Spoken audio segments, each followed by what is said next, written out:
Opa, bom dia! Em Belo Horizonte não, Contagem. Em Contagem, 14 graus. Dia, senhor. É um frio danado hoje, 14 graus. Eu tô andando aqui de mochila nas costas, blusa de frio. Agora é cedo, relativamente cedo, 8h30 da manhã. Eu tô saindo atrasado pro trabalho, vamos ver se eu chego antes das 10. Tem reunião às 10, então eu tenho que chegar antes das 10. Frio, gente. Frio, tá? Lá dentro de casa eu tava lá no quentinho, achando que eu ia sair pra rua sem ter que vestir blusa de frio. Mas não foi o caso. Eu estava errado. Já vesti aqui o moletom que a esposa me deu. E já tô até fechando o zíper dele porque está realmente frio, tá? Esse episódio é o último episódio de julho. Vai ao ar dia 26 de julho, se eu não me engano. Hoje é dia 19 de junho. Então eu tô, vamos dizer assim, eu coloquei um buffer de um mês exatamente ao finalzinho do prazo para cumprir a temporada. Acho que eu consegui, né? Nossa, que frio. Vixe, tô debaixo do sol e tô com frio. Minhas pernas estão à sombra e da cintura pra cima eu tô pegando sol. Eu tô sentindo muito frio da cintura pra baixo, onde não tá batendo sol. Vou ter que andar no meio da rua desse jeito. Posso não, tem carro. Ainda não consegui entregar a minha qualificação. Vou ver se eu faço isso hoje. Tenho que fazer. Tem uns textos também que eu tenho que propor pro Congresso Brasileiro de Geologia. Eu tenho que falar do meu trabalho, divulgar meu trabalho, porque senão tá osso. E a vida tá complicada aí nesses sentidos, né? Dinheiro, uma luta sempre, como vocês bem sabem. É a vida de vocês também, eu tenho certeza. Uns boletos estranhos que chegam, que você nunca espera por eles. Mas parece que eles estão só de tocaia. Estão bem ali na esquina, só esperando você aparecer. Sobrou R$200 na sua conta, aparece um botijão de gás vazio. É incrível. É combinado, parece, é concatenado. E sobrou um dinheiro, filho, na verdade, não é que sobrou um dinheiro, é que você se esqueceu de pagar alguma coisa, né? Mas a gente persevera, a gente vai. Não vamos baixar a cabeça por causa disso, não. O mundo é capitalista mesmo. Para nós desprovidos de capital, as alegrias têm de ser outras. Se você for ficar esperando sucesso financeiro, você vai esperar em vão, né? E agora aqui ficou até bom, que aqui tá batendo um sol bem melhor. Bom, episódio 88, que é o episódio 89, o último episódio da 4ª temporada. Eu tô feliz da vida. 22º episódio da 4ª temporada. Eu posso falar assim também, né? 22º episódio da 4ª temporada. Encerrando o mês de julho e fazendo aqui uma retrospectiva do que foi essa 4ª temporada, e não só a 4ª temporada, né? Mas o conjunto aí de tantos e tantos episódios. Eu achei curioso que a 5ª temporada ela iniciará exatamente em setembro, no primeiro domingo de setembro. E isso, vamos dizer, concluirá ou continuará ou estabelecerá um ciclo de 2 anos de podcast. Eu comecei exatamente no 1º de setembro, né? De 25, não foi isso? De 24 ou 25? Agora eu não sei. Eu acho que foi de 24. Eu tô completarei, né, no início da 5ª temporada, 2 anos de podcast. Tô achando o máximo a coincidência que a 5ª temporada vai iniciar basicamente na mesma semana, no mesmo mês que se iniciou a primeira. Desse manifesto tão prolongado, né, de uma maneira de se jogar um tanto quanto diferente da tradicional. Eu tava repensando, porque assim, eu não faço roteiro, mas eu tenho que pensar, né, a respeito do assunto, eu tenho que tem que amadurecer a ideia, né? Não é só simplesmente botar o pé na rua e sair falando durante 20, 30, 40, 50 minutos sobre um determinado assunto, né? Não é simples assim, né? Mas estava pensando a respeito de todas as mudanças e todas as coisas, porque essas mudanças todas que eu proponho no sistema, essas coisas todas, elas não surgiram de uma vez, né? Elas foram surgindo ao longo do tempo, uma meio que puxando a outra, né? Uma meio que complementando a outra, procurando enriquecer a experiência de jogo. E eu vejo um pouco na minha caminhada aquilo que está presente em outras caminhadas, né? Muito mais brilhantes que as minhas, né? A minha caminhada é uma caminhada bem modesta, uma caminhada anônima, né? Uma caminhada discreta, mas ainda assim, pelo menos para mim, é uma caminhada muito valorosa, muito valiosa. As primeiras reflexões foram quando eu era jogador ainda de AD&D, de First Quest, na verdade. E eu lembro quando a gente saiu do First Quest e foi migrar para o AD&D e tinha tantos e tantos outros negócios de complicador, né? E eu pensava, gente, mas o jogo já rodava tão bonitinho, por que precisa de tantas e tantas coisas? Mas aí todo mundo acessava, né? E você tinha uma perda de poder se você não acessasse também, então peguei junto, né? E aí eu vi a questão dos atributos, por exemplo. Os meus amigos todos do primeiro grupo de RPG que eu joguei, que jogava First Quest comigo, todo mundo roubou os atributos. Todo mundo tirou os atributos originais da ficha e colocou os atributos quando migrou o personagem pro AD&D. Todo mundo aumentou por causa da questão dos modificadores, né? Eu tinha um amigo que não jogava se o guerreiro não tivesse... Ele jogava só de guerreiro. E ele não jogava se o guerreiro não tivesse força 18. Né? E o AD&D tinha isso. Você tinha que ter os atributos altos. O modificador é a partir do 15. Só que todo mundo quer ter um personagem forte. Então, ou você... E tem isso, né? O AD&D não te permite subir atributo ao longo do tempo, né? Ele não te dá essa sensação de desenvolvimento. Seu personagem começa e morre basicamente do mesmo jeito. Tem ele subido um nível ou 10 em termos de atributo, né? E aí o pessoal queria começar o jogo com atributos altos, né? Porque senão não ia, no meio do caminho não ia aparecer o atributo alto. Então não tinha muito o que se fazer, né? E vamos dizer assim, quando eu comecei a mestrar, a galera não queria jogar 3D6 em ordem. Ou então jogava e ficava jogando valores assim, repetidas vezes, sabe? Jogava até conseguir o atributo bom. E aí você tinha todos os problemas de a galera que, eu tenho que interpretar um carisma 5, eu tenho que interpretar isso e aquilo, eu tenho que interpretar a força 4. Interpretar a força 4. Enfim, situações, né? E isso limitava, o negócio do atributo limitava demais o personagem. Eu vi muitos jogos se degenerarem de coisas boas que podiam ter acontecido em função de atributo.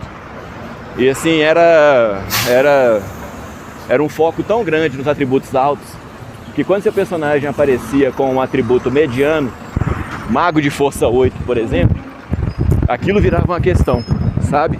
Nossa, mas a força dele é muito baixa. Nossa, mas não é, a força 8 é tipo a média, então tá dentro da média, né? Mas seu personagem era força 8, daqui a pouco o mestre queria ver sua capacidade de carga. Não usava a regra de carga pra nada. Mas de repente seu personagem aparecia, vamos dizer assim, entre aspas, fracote, pronto, era motivo, né, pro mestre querer dar um baculejo na sua ficha. Você tá carregando 1 quilo a mais, não sei o que, você não pode, não sei o que. Escândalo, né, conspirações, tá combando a mochila, tá combando a capacidade de carga, tal. Enquanto isso, guerreiro de full plate tá nadando, nado peito, correnteza acima, entendeu? E tá tudo bem, porque ele tem força 1800, então ele tem força suficiente. Isso era uma parada que me incomodava demais, porque basicamente era isso, o atributo pautava o jogo. Então eu comecei a mestrar e a galera vinha naquele pavor de atributo. Eu falei, ô Gai, mesma coisa, né, gente? 6 atributos, de 3 a 18 cada um, né? Falei, ô galera, é o seguinte, ao invés de jogar os dados, vocês têm 90 pontos para distribuir do jeito que vocês quiserem. Comecei a fazer isso. A resposta das pessoas, assim, o brilho nos olhos quando você falava, porque assim, né, se você fizer isso a conta rapidinho, para aqueles aí que são bons de conta, já fizeram a conta. 90 pontos em 6 atributos, média de 15 em cada atributo. Ou seja, você pode colocar 15 em todos os atributos e teria mais um em cada um deles, né? E aí a galera maximizava a ficha. Ah não, peraí, pra que eu preciso de carisma 15? Não, meu ladino, elfo, né, por sinal, ele quer ter carisma 12 e destreza 18. Pode ser, mestre? Pode. Você distribui os pontos como você quiser. Se quiser colocar 9 no carisma e colocar 18 na inteligência para ter uns pontos de perícia de bônus e os 18 de destreza, que vai virar 19 por causa do modificador do elfo, pode também. Nossa, a galera vibrava. Tanto de paladino que apareceu, tanto de range, druida. As pessoas começaram a fazer os personagens que queriam fazer. Várias vezes a galera empolgava tanto, se sentia tão liberto, que levantava da mesa para interpretar o personagem. Uma modificação pequena, se você for olhar. Não é grandes coisas. Porque se você quer saber, na hora que um grupo de 4 a 6 personagens encontra 10 ou 12 kobolds, não interessa se eles têm força 18. Não interessa se eles têm inteligência até 20, sei lá. Não interessa. Não interessa, o inimigo é muito maior. Morre todo mundo do mesmo jeito, entendeu? Se der de frente, sabe? Porque ainda são 12 jogadas de ataque dos inimigos contra os personagens, dos monstros contra os personagens, e ainda são apenas 6 jogadas de ataque dos personagens contra os inimigos. Então ainda é um TPK. Então eu comecei a ver que tinha uma coisa de um arreio, uma rédea muito curta que era colocada, porque tava bem claro ali pra mim uma preponderância de um desejo de controle, de manter os jogadores controlados dentro dos seus personagens, sabe? Primeiro de tudo, se você não tem um atributo, você não faz o personagem. Isso é uma maldade tão grande. Você quer jogar de tal coisa, mas você não vai. Por quê? Porque você não rolou os atributos. Pô, eu vim aqui, então quem decide o que eu vou fazer é os atributos que eu rolo, são os dados. Não interessa a minha vontade aqui de querer me divertir, não.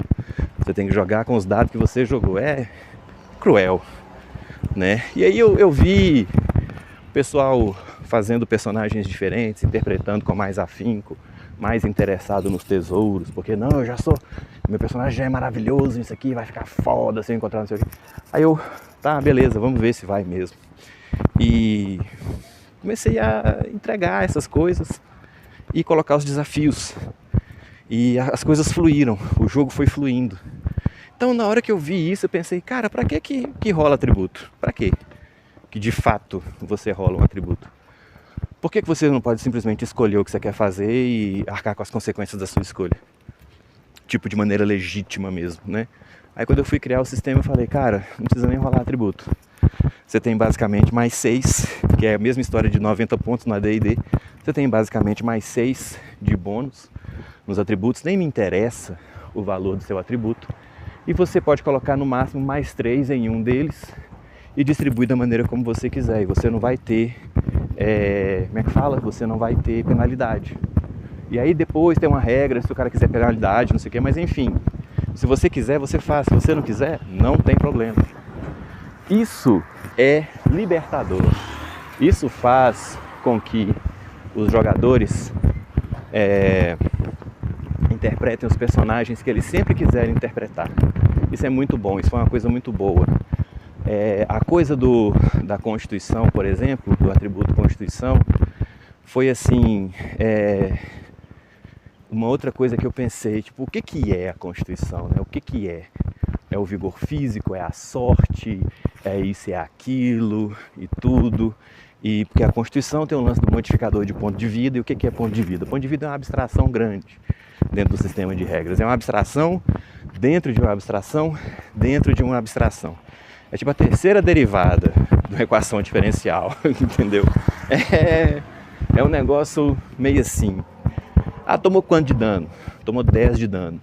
Quantos pontos de vida tem? 1 ponto de vida. Continua funcionando igualzinho se tivesse os 11 pontos de vida anteriores. Perdeu 10 pontos de vida e não está sangrando, não está mancando, não está com a visão prejudicada, não está tremendo, não está com febre, não está vomitando, não está tendo vertigem, nada. Pressão baixa, pressão alta, não está tendo espasmo, não está tendo, tipo, tonteira, não está zonzo, não está tendo nada demais está acontecendo. Eu tô assim, uai, bicho, esse sujeito aí é realmente uma fera, né? Tipo, forte até não poder mais. E eu encontrei um bicho, né? Um animal tipo natural que eu não sei se no AD&D é assim também, ou se é só na 3.5 ou se são nos dois. Mas o javali, quando você combate o javali, ele só para de atacar quando ele chega tipo, a menos 15 pontos de vida. Ele não para no 0, ele continua atacando, mesmo depois de morto, vamos chamar assim, né? Aí aquilo me chamou a atenção, falei, porra, o javali é um bicho vigoroso, né? Tipo, é um exemplo da Constituição. Então, assim, você tem que ter uma força de vontade muito grande para continuar combatendo depois de já ter perdido todos os pontos de vida, né? Eu pensei, cara, e se Constituição tiver muito mais a ver com a teimosia, né, com a marra de alguém, com a força de intelectual, de pensamento, de personalidade mesmo, do que de vigor físico. Porque o seu físico pode estar todo estrupiado, mas você ainda quer seguir em frente, né? É a teimosia que o Rocky Balboa fala, né, que o Stallone fala numa cena, que ninguém vai bater mais forte que a vida e todo mundo perde no fim das contas, mas o que importa não é a quantidade de vezes que você cai, sim a quantidade de vezes que você levanta. E às vezes levantar, bicho, é simplesmente um ato de teimosia, simplesmente um ato de irracionalidade, é simplesmente um ato de intransigência mesmo, né? É o Neo na Matrix, né? Por que ele continua lutando? Porque ele escolhe continuar lutando, apesar de todas as coisas em volta dizerem que ele deveria simplesmente deitar e desistir, né? Aí eu pensei, a Constituição, velho, não tem tanto a ver assim com o corpo físico, tem a ver com um instinto primordial de sobrevivência, tem a ver com uma força que bate dentro de você e que te move para frente a revelia do que está acontecendo à sua volta, tá entendendo? E aí nisso eu pensei, cara, se eu fizer assim a Constituição, uma maneira em que a pessoa se segura em si mesma, eu posso estabelecer força e destreza como atributos físicos e eu posso estabelecer inteligência e sabedoria como atributos intelectuais e eu posso estabelecer constituição e carisma como sendo atributos sociais que eu digo da psique, né? Sem ter a ver com a capacidade de raciocínio intelectual, carga cerebral, vamos chamar assim, mas com personalidade, tem a ver com a personalidade do indivíduo, da relação dele com ele mesmo, tanto que ele, perante ele mesmo, é verdadeiro, é convicto de si, né?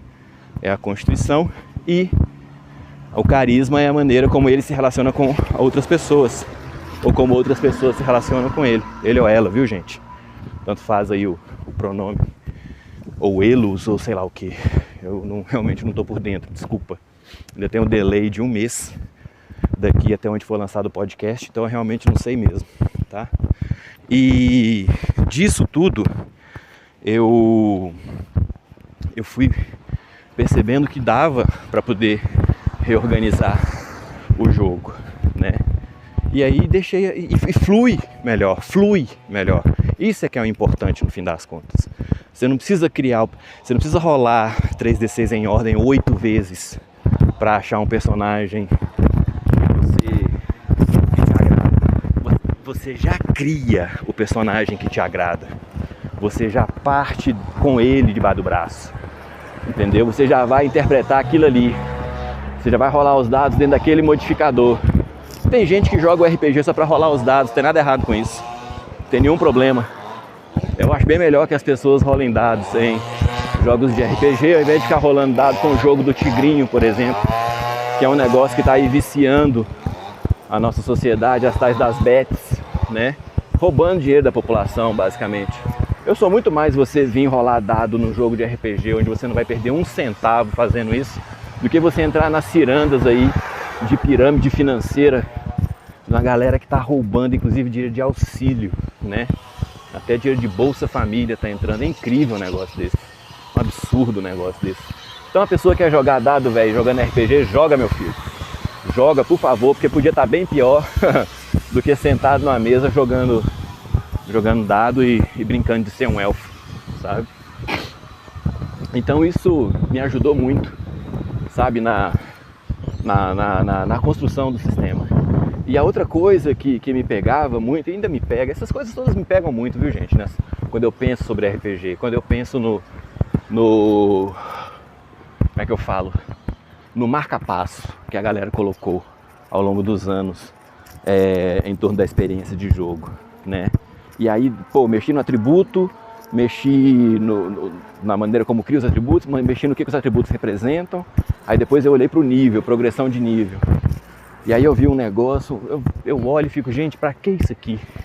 Por que é necessário existir esse conta-gotas aqui, ó, sabe? E aquilo também me incomodou e eu falei, cara, a pessoa quanto mais jogar, mais tem que subir de nível. Tem que ser assim. A pessoa que é mais assídua, ela tem que perceber mérito, recompensa na assiduidade. Ela não pode depender de uma aleatoriedade. O jogo, ele é um jogo, tudo bem ele ser aleatório, mas ele tem de conseguir imprimir o próprio ritmo, sabe? Isso é intuitivo. Se você vai fazer uma dieta, né? Quer emagrecer ou engordar, não sei, depende da dieta que você quer fazer. Se você começa a fazer uma dieta, começa a seguir a dieta para e passo, e você não vê resultado, o que acontece? Você larga a mão da dieta, velho. Se você for a uma academia, começar a frequentar a academia 2, 3, 4 vezes por semana e de repente você está ali há 6 meses e alguma coisa não mudou, entendeu? Você vai fazer o quê? Você vai largar aquilo para lá. Se você começar a ver que tem uma pessoa que vai à academia uma vez por semana e obtém o mesmo resultado que você, que vai 3, 4 vezes, ou a pessoa até obter um resultado melhor, o que você vai fazer? Você vai largar para lá. Aí tem gente que vai dizer, não, Edson, mas cada pessoa é uma pessoa, cada organismo é um organismo, cada experiência é experiência. Beleza, pode até ser, mas no jogo não é. No jogo não pode ser. Se tudo mais é igual, se tudo o restante da dedicação dos jogadores é equivalente ou muito aproximado, então o progresso dos personagens tem que ser equivalente ou muito aproximado, porque senão as pessoas não vão engajar. Aí o que eu pensei? Qual que é a maneira de eu reduzir isso a um mínimo denominador comum, um MDC? Uma maneira de fazer isso é você pensar que na interação com os sistemas o que você tem é uma mecânica que é disparada toda vez que alguém pensa em fazer alguma coisa. Então o que tem que ser? Rolagem de dado. Que é isso, né? É isso, o seu personagem interage na resolução, muitas vezes com a rolagem de um dado. Ou quando ele subverte, quando ele consegue colocar uma situação tão bem explanada que a rolagem de dado não é nem necessária, não é? É basicamente isso. Então o que eu fiz? Associei uma coisa com a outra. E como a gente já tem uns números aí consagrados no sistema, né, eu coloquei que são 20 rolagens, o personagem sobe de nível. É claro que aí vai aparecer o Zé Banguela e falar, mas então eu só tenho que forçar a rolagem de dado para o meu personagem subir de nível. Sim, é verdade. Se você quer trazer para você essa experiência de jogo, é exatamente o que você tem que fazer. Se você está aqui para ficar procurando brecha no sistema, subverter o sistema, muito bem, meus parabéns, você conseguiu. Palmas para você. Nossa, que proeza, fantástica. Consegui ganhar, consegui quebrar um sistema de experiência, de progressão de níveis, que já foi feito, na verdade, em primeira intenção para acelerar mesmo a progressão de níveis. Nossa, eu vou subir de nível 3 vezes por sessão. Suba de nível 3 vezes por sessão. Quem está te segurando? Aqui não tem ninguém mais te segurando.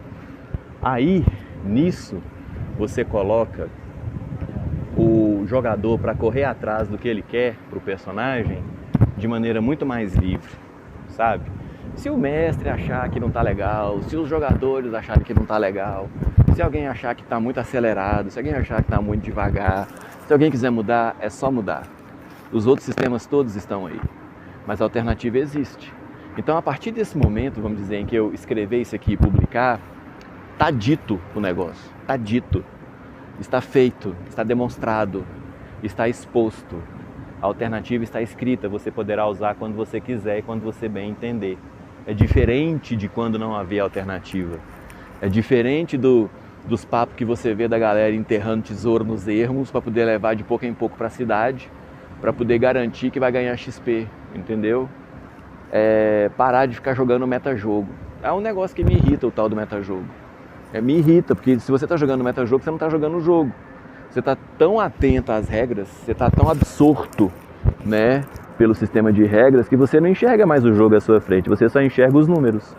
Você só está ali procurando uma maneira de subverter o sistema, enganar o sistema, hackear o sistema, ou qualquer expressão que seja que você achar interessante, de maneira a obter um progresso para o seu personagem. Sendo que o seu personagem, para começo de conversa, não deveria depender do sistema para progredir.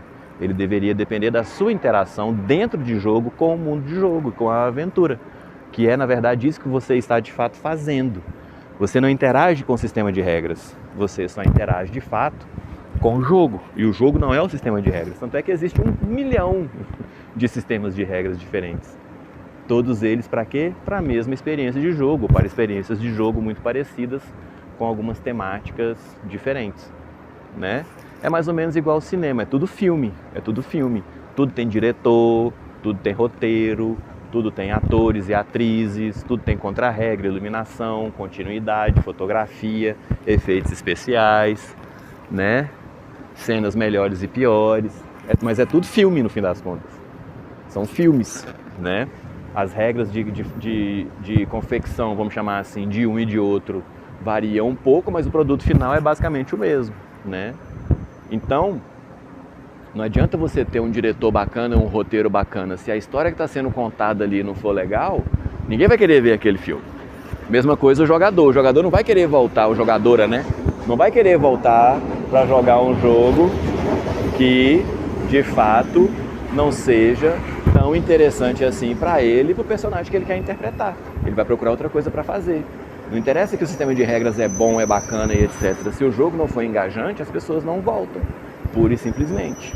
Então a minha ideia sempre foi em prol de um jogo que seja melhor.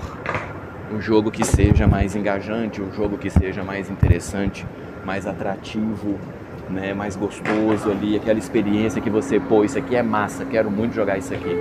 Então a ideia sempre foi essa. O metrô acabou de chegar aqui, gente. Eu vou dar a pausa aqui na primeira metade, tá? Quando chegar lá na outra estação, quando eu desembarcar, eu continuo a gravação do episódio. Obrigado, até daqui a pouco. E aí, pessoal, voltando aqui. Cheguei ao centro, tá mais frio do que lá lá em Contagem. Então, eu falei aí já de atributo, já falei de níveis também, né? De progressão e etc.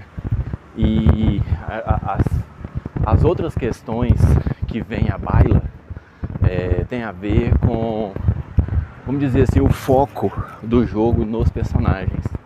Porque isso tudo foram construções, né, ao longo do tempo. E eu comecei a mestrar e eu comecei a ver que os cenários que eu lia, especialmente os cenários do AD&D, eles eram basicamente a respeito de si mesmos. Forgotten, por exemplo, é um cenário que é a respeito de Forgotten. Se você for fazer um aventureiro em Forgotten, ele vai ter que lidar com os 50 mil anos de história de Forgotten Realms. E não tem uma versão resumida. E ele vai ver o Drist, e o Drist é um Ranger de 14º nível lá em 92. Que depois virou um Ranger de 28º nível em 96, se eu não me engano.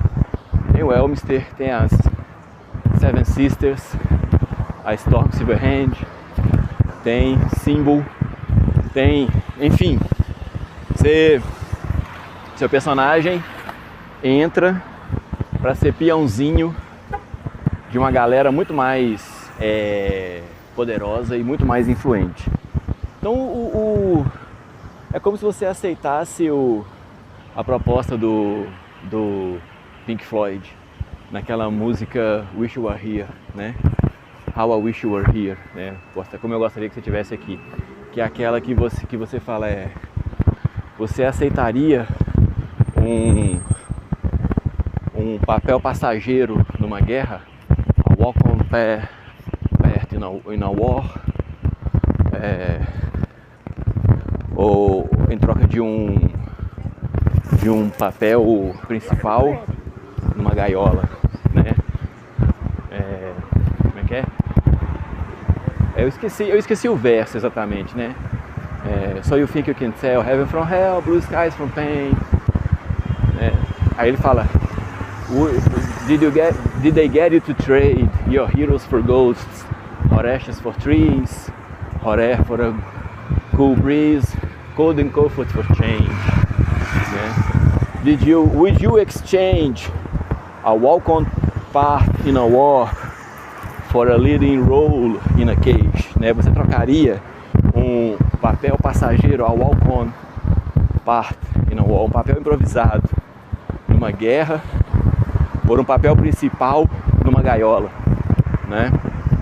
Você trocaria um momento genuinamente seu, numa situação terrível, por um papel principal onde você na verdade está encarcerado, está preso, está tolhido, né?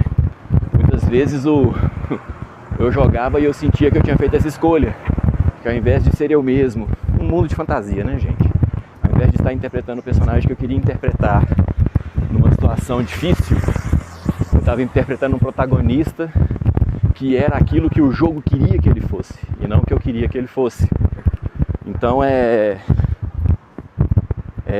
quando eu joguei esses cenários, eu me digladiei muito com esse sentimento. Esse sentimento é um sentimento muito ruim. É um sentimento muito ruim. É um sentimento de quem está se sentindo manipulado, né? Tô tendo aquilo que eu queria ter, mas a que preço? Por que eu tive que renunciar, né? E nós não estamos falando de um problema existencial, nós estamos falando de um jogo para maiores de 12 anos. Então, determinadas escolhas não deveriam realmente ser necessárias, né? Então, nessa hora, eu tomei a atitude, mais ou menos, que foi a que Dave Arneson tomou, né? Porque ele não tinha o controle do mundo de jogo lá nos anos 60, porque o jogo de miniaturas que eles jogavam na época tinha por pano de fundo o mundo real, era a reencenação de batalhas que realmente ocorreram. O que o Dave Arneson fez? Criou o mundo conhecido, criou Blackmoor, criou o lugar de fantasia que era dele, e por ser dele, a definição era de que ele não tinha que abrir mão de nada e poderia fazer de um tudo que ele quisesse, pois era um mundo de fantasia, análogo ao mundo real, mas onde ele não tinha de realmente se justificar para ninguém. Todas aquelas discussões, todas as nerdices, toda aquela pilha de diatribes que surgiam à torta e à direita, foi simplesmente eliminada, apagada, desconstruída de dentro para fora com essa escolha. Eu fiz basicamente a mesma coisa. Depois de ler e jogar 10 ou 12 mundos diferentes, eu observei que as coisas que me pareciam assim tão importantes não estava em nenhum deles. O que eu fiz? Criei meu próprio mundo. E aí eu estou criando meu próprio mundo desde 2000, né? Desde a aurora do século 21, né? 20 anos aí intermitentes, né? De arranque e para. Eu estou fazendo esse trabalho. Então, o que a gente tem é que buscar soluções para os problemas que a gente enxerga. Então eu poderia ficar lamuriando, lamentando e vamos tweakar, que o pessoal fala, né? Tweak é alterar, né? Mudar, modificar, sintonizar, ressincronizar, né? Alguma coisa que já existe. Vamos ressignificar Forgotten. Não vou não, velho. É texto demais. É coisa demais. Foi daí que vem inclusive a reflexão. Pô, velho, se eu for mexer em Greyhawk e em Ravenloft para que eles caibam dentro do conceito que eu quero, eu vou ter que escrever tanta coisa, que é mais fácil, dava para escrever um cenário meu. E assim que sair uma nova versão, e naquela época isso acontecia, viu, gente? Assim que sair uma nova versão, o que vai acontecer? Tudo que eu escrevi vai ter que ser refeito para comportar as atualizações que o pessoal quiser realizar. O que eu fiz? Pensei comigo, é mais fácil eu criar o meu mesmo. E passei a desenvolver meu próprio mundo de jogo. E foi justamente quando eu percebi que as mudanças de sistema de regras demandavam um mundo de jogo diferente, foi que eu percebi que a relação era essa via de mão dupla. Ao mesmo tempo que o sistema de regras demandava, né, cobiçava um cenário, um pano de fundo diferente, esse cenário também necessita de um sistema de regras próprio, aprimorado. Não, aprimorado nesse sentido, né? Feito sob medida, tailored, como se diz atualmente, né? Feito sob medida, adequado, né? Personalizado, individualizado. Então, daí começou essa marcha. Daí começou, não tá bacana isso, não tá bacana aquilo, não tá bacana esse de cá. Por quê? Porque a sensação que eu sempre busquei nos jogos de RPG é a sensação de aventura, é a sensação às vezes de um heroísmo, é a sensação de risco, né? É a sensação de poder, por esforço, dedicação e um bocadinho de sorte, obter um prêmio que está ali para ser obtido e não tomar nada de ninguém, né? E a partir disso, eu fui delineando umas outras coisas. Por exemplo, é bacana você ter a consciência e o controle do equipamento do seu personagem? É bacana. Agora, isso constrói um bom jogo? Não, isso não constrói um bom jogo. Não um bom jogo de interpretação de personagens. Se você estiver jogando Batalha Naval, se você estiver jogando Banco Imobiliário, se você estiver jogando Classic Dungeon, se você estiver jogando tantos e tantos sistemas, tantos e tantos jogos de simulação que implicam na necessidade de administrar inventário ou inventório, né? Então sim, existe um desafio ali interessante. Mas se você estiver jogando um jogo de interpretação de personagens, não, isso é um estorvo. Tem gente que gosta ou que entende que esse desafio traz uma camada interessante para o jogo. Tá tudo certo. Eu inclusive jogo jogos assim, me divirto com eles nesse sentido.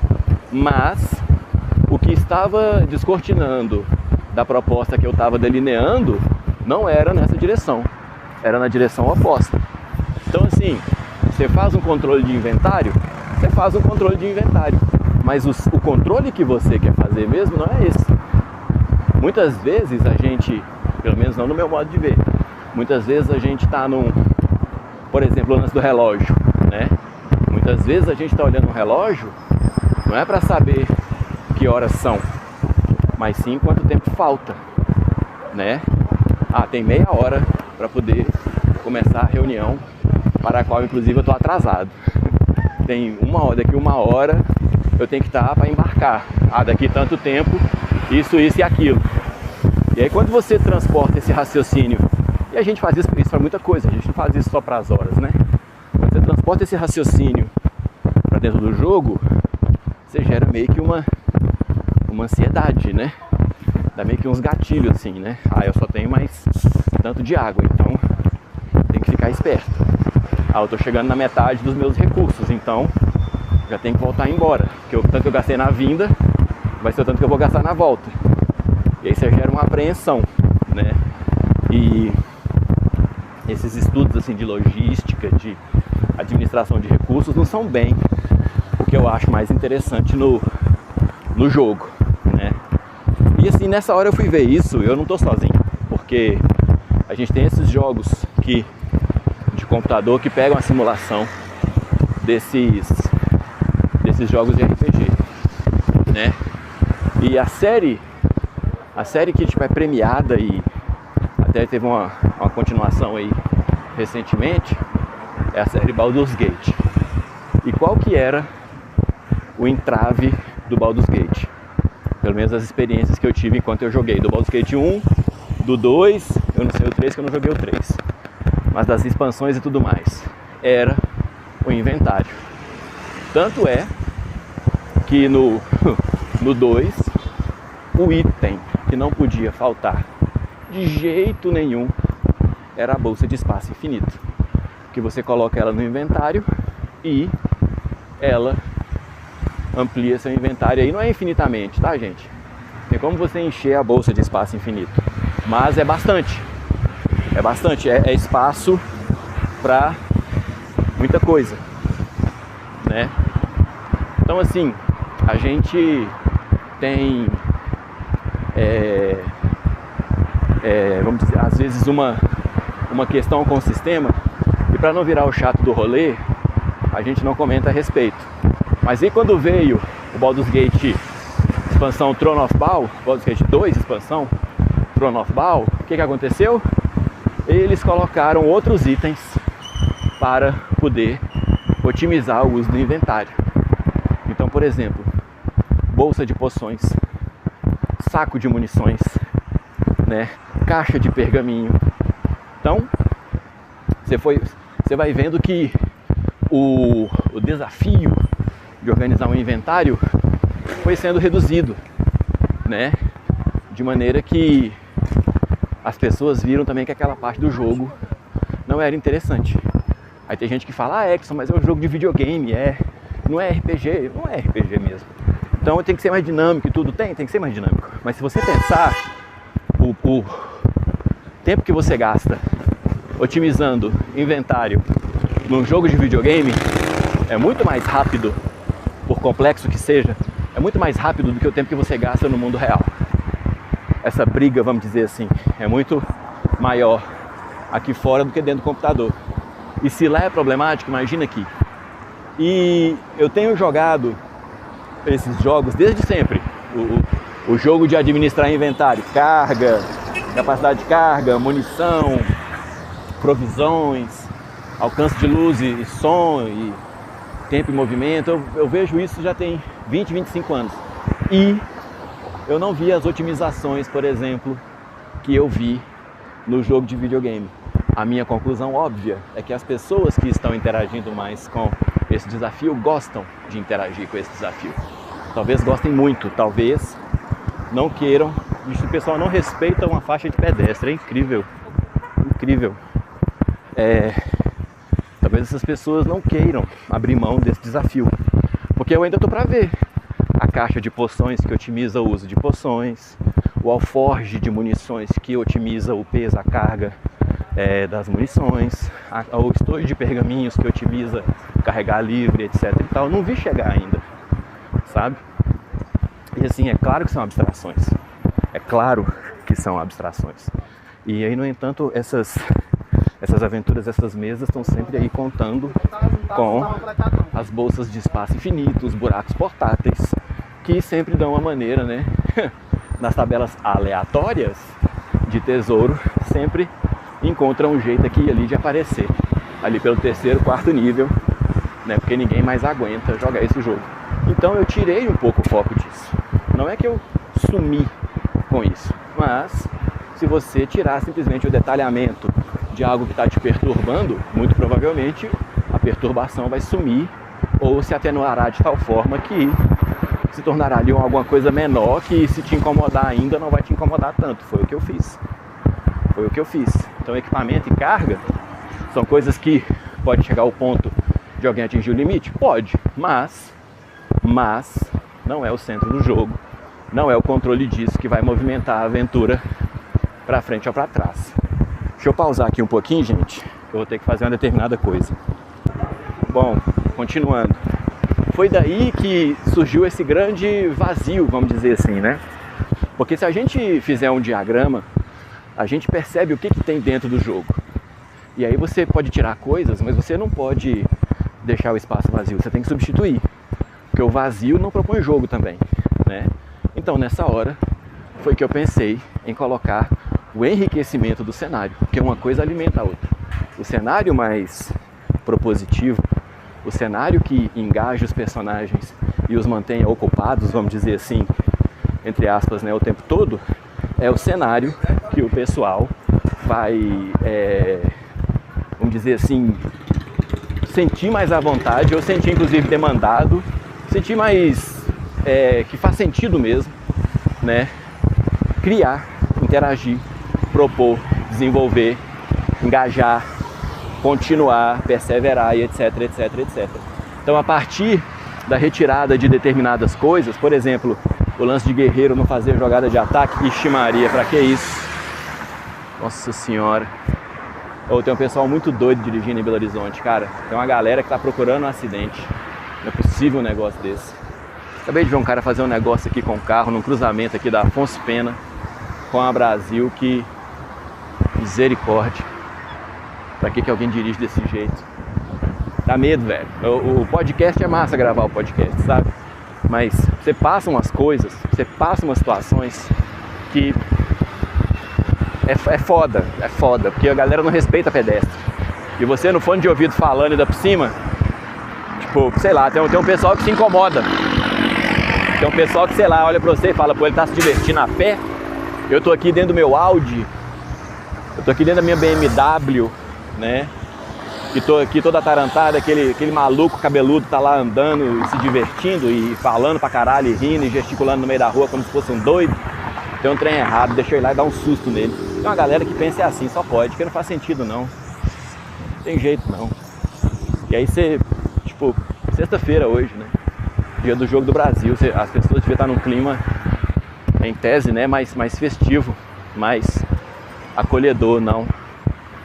Ainda quer passar por cima de você ainda. Faixa de pedestre é só uma sugestão, não é norma de trânsito, não é lei. Entendeu? É só uma sugestão, se puder atropelar o pedestre, evita atropelar em cima da faixa, é tipo isso, né? Então é complicado. Desculpa o desabafo, viu, gente, mas às vezes eu vejo uns negócios que, meu Deus do céu, na zona de 40 o cara passou 80, velho. Não acredito no que eu vi, sinceramente. Bom, vamos continuar. Eu tô quase finalizando esse último episódio. Na verdade, eu acho que tá bom por aqui. Eu fiquei um pouco abalado, sério mesmo. Eu queria agradecer a todo mundo pelo apoio de tudo que vocês têm feito por mim, de tudo que vocês têm mandado de mensagem, todos os comentários que eu tenho recebido, basicamente elogios e ótimas sugestões, os e-mails, né, os comentários no podcast, o bate-papo aí às vezes privado no WhatsApp. Obrigado mesmo, tá? Isso tudo pra mim é incentivo. Muito grato também por quem não me incomodou. As pessoas que ficaram bravas, detestaram o conteúdo e não vieram me encher a paciência. Muito obrigado a vocês também. Vocês também me ajudam a seguir em frente, né? E é um conselho que eu dou: não fique engajando com o que você não gosta. Engaja com o que você gosta. Vai fazer o que você gosta. Eu tô fazendo o que eu gosto. Sugiro que todo mundo também faça, tá certo? Quem puder assinar o canal, assina. Quem puder compartilhar, compartilha. Quem puder curtir o episódio, mandar comentário e tudo, eu só tenho a agradecer. Muito obrigado. E valeu demais, gente. Valeu mesmo. Esse recesso aí será ótimo para eu poder resolver aqui minhas coisas. Era o que eu estava precisando. E prometo a vocês que a gente vai ter uma quinta temporada de muito conteúdo interessante. Muito. Porque eu vou falar do meu cenário, vou falar das aventuras dos personagens, das personagens, dos locais, da concepção do cenário. E vocês vão ver que a bem da verdade, eu concebi um lugar bem interessante para se desenvolver tudo e qualquer tipo de aventura. Tá certo? Muito obrigado mesmo. Estou encerrando a 4ª temporada, agradecendo a todo mundo que acompanhou. E 100 e poucos seguidores, pode parecer irrisório, mas para um cara que faz o podcast mais nas coxas da podesfera, é bastante mesmo. Vocês vieram e vocês acharam bom e vocês não foram embora. Eu só tenho a agradecer. Muito obrigado, gente. Para quem está ouvindo o podcast no dia do lançamento, um ótimo dia, ótimo domingo, ótimo início de semana. E a gente se vê depois desse breve recesso, na primeira semana de setembro, com o primeiro episódio da 5ª temporada. Um abraço.